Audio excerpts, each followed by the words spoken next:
Bonjour à tous et bienvenue sur notre chaîne Afrotech Formation. Dans cette vidéo, nous allons voir ensemble l'interface utilisateur du logiciel Microsoft Office Excel. Avant donc de commencer notre formation, nous pensons qu'il est important de savoir l'interface utilisateur du logiciel. Ensemble, nous allons voir de quoi il est composé. Si vous n'êtes pas encore abonné à la chaîne, alors c'est le moment de le faire. Vous pouvez vous abonner déjà pour suivre et profiter de nos vidéos de formation. Alors, lorsqu'on ouvre le logiciel Excel, on tombe par défaut sur cette interface.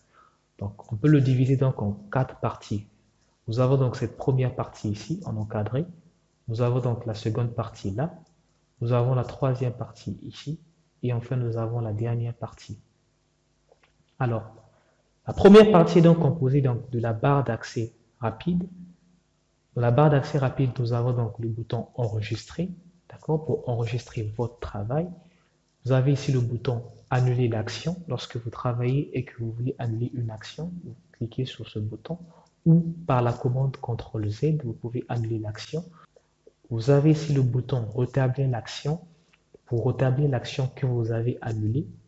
D'accord. Ici, vous avez personnalisé votre barre d'outils d'accès rapide. D'accord. On clique ici et vous pouvez personnaliser votre barre, ajouter les éléments et les enlever. Par exemple, ici, enregistrer et cocher. D'accord. On peut par exemple le décocher. Donc, on peut encore le réafficher et ainsi de suite. Ensuite, là, nous avons le nom du classeur. Alors, un classeur, c'est un document Excel. Donc, ici, nous avons classeur 1 par défaut parce que c'est le premier document que nous avons ouvert, donc le premier classeur. À la fin, nous allons renommer notre fichier et le nom de notre fichier apparaîtra donc ici. Ici, nous avons donc le bouton pour personnaliser notre ruban, d'accord? Donc, l'option d'affichage du ruban. Si on clique sur ce bouton ici, nous avons par exemple masqué automatiquement le ruban, afficher les onglets et commandes qui est activé par défaut. Donc, on peut activer automatiquement le ruban par exemple pour voir, d'accord? Là, notre ruban ici a disparu.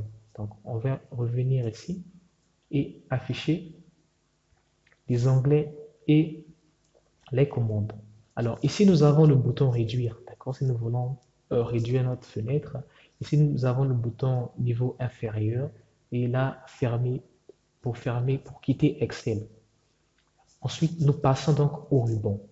Alors le ruban, ici, nous avons le bouton fichier. Si nous cliquons sur le bouton fichier, nous avons cette interface-là que nous allons bien détailler dans une vidéo prochaine, d'accord? Nous avons ici l'accueil qui est un onglet, qui est le premier onglet d'ailleurs. Nous avons ici l'onglet insertion, nous avons l'onglet mise en page, formule, nous avons donc données, nous avons révision, nous avons affichage. Alors, par défaut, nous tombons sur l'onglet accueil. Un onglet est constitué de groupes et dans chaque groupe, nous avons des commandes. Ici, par exemple, dans l'onglet accueil, nous avons les groupes papier, presse papier, le groupe police, le groupe alignement, le groupe nombre, le groupe style, le groupe cellule et le groupe édition.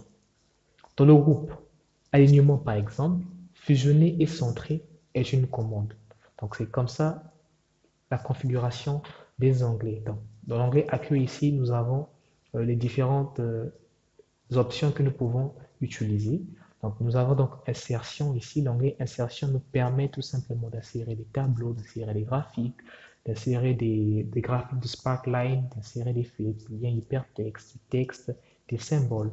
Nous avons donc mise en page qui se rapporte donc à la mise en page de notre feuille de calcul. Ici, nous avons par exemple, nous pouvons modifier la taille, nous pouvons modifier l'orientation, appliquer un arrière-plan, d'accord, l'échelle, les options de feuille de calcul. Nous pouvons organiser nos éléments sur la feuille de calcul. Nous avons donc l'onglet formule, ici formule donc pour insérer des fonctions. Nous y trouvons d'ailleurs la bibliothèque des fonctions. Nous avons les différentes fonctions que nous allons bien sûr détailler dans les vidéos à venir. Nous avons donc gestionnaire des noms, vérification des formules et des calculs. Nous avons ici données, donc tout ce qui s'agit des données, d'accord, des données externes que nous pouvons avoir, par exemple, importer sur des bases de données, faire des requêtes. Nous pouvons donc faire des prévisions avec l'analyse de scénario, les faits de prévision.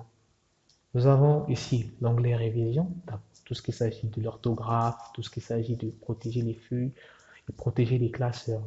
Enfin, nous avons donc l'onglet affichage pour l'affichage de notre feuille de calcul. Alors, une feuille de calcul, c'est l'espace que nous utilisons ici. D'accord? Ici, nous sommes sur la feuille 1, sur la première feuille. Alors, dans un classeur, nous avons la possibilité d'avoir plusieurs feuilles de calcul. Lorsque nous ouvrons Excel, nous tombons sur une feuille de calcul. Les onglets que nous avons présentés ici sont les onglets par défaut. C'est-à-dire, lorsque on installe le logiciel Excel, ce sont ces onglets qui viennent par défaut. Vous avez donc la possibilité de les modifier, de rajouter des nouveaux onglets, de les personnaliser.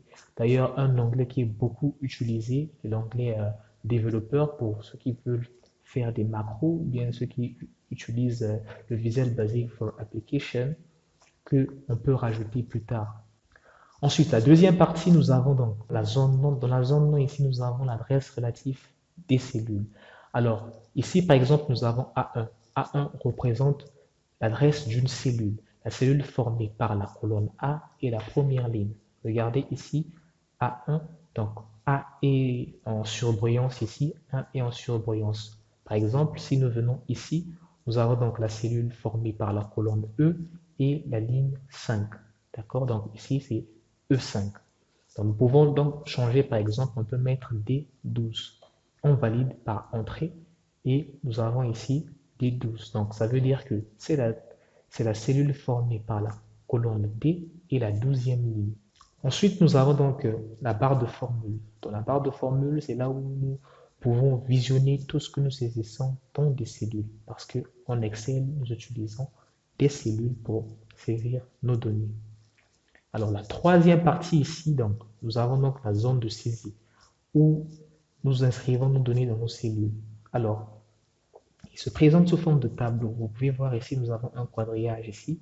Vous pouvez donc voir ici, nous avons des colonnes et des lignes. En Excel, les colonnes sont représentées par des lettres allant de A à XFB. D'accord? Pour voir, c'est simple. Vous êtes ici, vous faites CTRL, touche de direction vers la droite. D'accord, nous avons donc allant de A à XFB.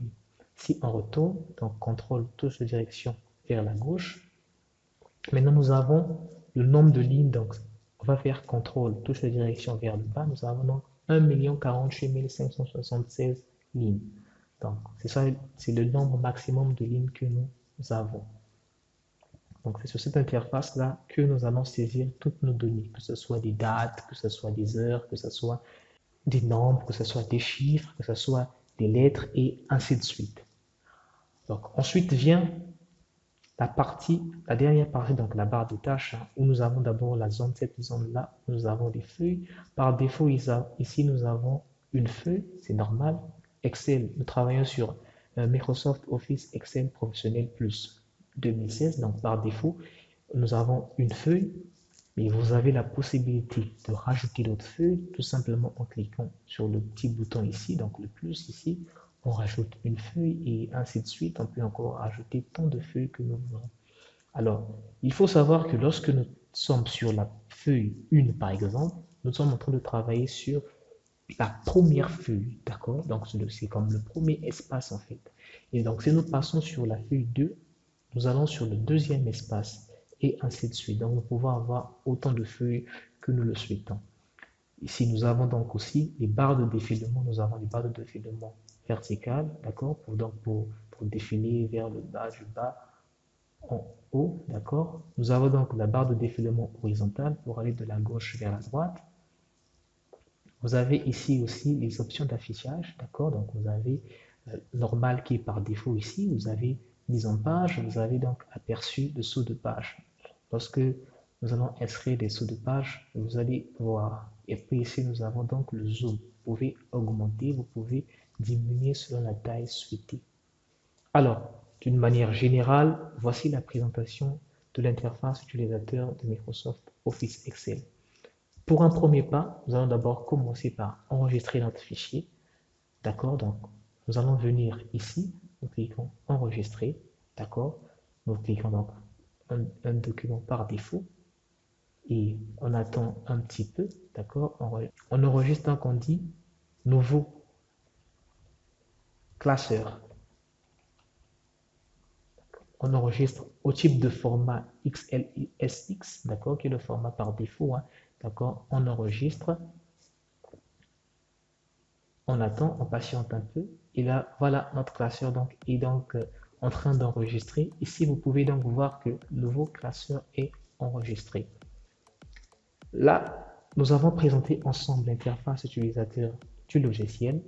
Si cette vidéo vous a plu, eh bien, likez, partagez et laissez-nous un commentaire. Surtout, nous vous donnons rendez-vous pour la vidéo suivante où nous allons voir comment saisir des données sur Microsoft Office Excel. Jusque-là, portez-vous bien et à très bientôt. Merci.